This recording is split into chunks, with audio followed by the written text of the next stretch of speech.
Hare Krishna. Material progress centers on having what we want. Spiritual progress centers on wanting what we have.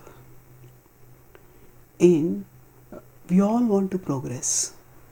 Sometimes people feel that if we take to spiritual life, then we give the path of progress, because we don't pursue ambitious things. That is actually false. Both material life and spiritual life involve progress, but the definitions of progress are different. In material life, people say that we are progressing when we get the things that we don't have. So for example, if a person gets a bigger house, a bigger car, more fashionable clothes, more expensive gadgets, then they say that we are progressing. And this notion of progress leads actually to endless anxiety, because no matter how much we have, we always keep wanting more and more. Lobha pravrittirarambha karmanamashamaha spruha rajasyetani jayante vivruddhe bharatarshabha. So Krishna says that lobha, the mode of passion, becomes predominant and fills us with greed. Pravrittirarambha, we want to do new things, more and more things. Karmanam ashamaha spruha, and lots of hard work with insatiable desire. Ashamaha spruha. Krishna said Shama, peacefulness, is a characteristic of a Brahmana. It is a characteristic of anybody wanting to go on the spiritual path. Ashamaha spruha. Insatiable desire characterizes those who are infected by the mode of passion. So now, this definition of progress may lead, for some people, everybody cannot get all the material gadgets that they want, all the material things that they want, because the resources in this world are temporary, are limited. But even if we get them, still there will always be many things which we don't have, and chasing those things will keep us perpetually dissatisfied.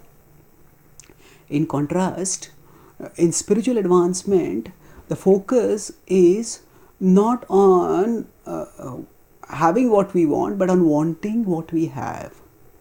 So we are souls, and as souls, the opportunity to serve Krishna, the opportunity to remember Krishna, the opportunity to love Krishna is the greatest treasure that we can have.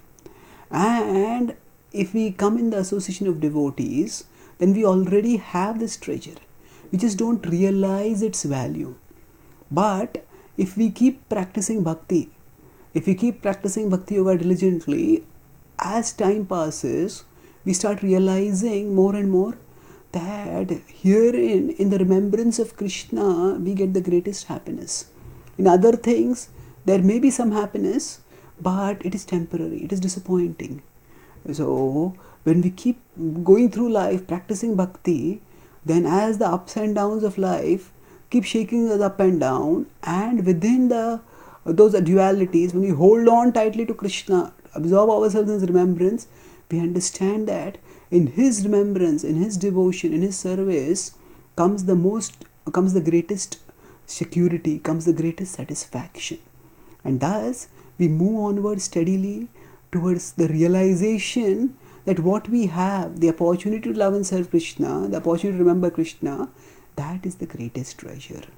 And this realization of what one has, of the realization of the value of Krishna consciousness, of spiritual consciousness in general and Krishna consciousness in specific, that realization is the greatest achievement. Krishna says that the topmost yogis, the yogis who have attained samadhi, they get this realization. In 6.22 he says, Yam labdhva cha param labham manyate nadhikam tataha yasmin sthito nidukkhena guruna api vichalyate tam vidya dukkha sanyogam viyogam yoga sangitam. So he says, Yam labdhva, having attained this, cha aparam labham manyate nadhikam tataha.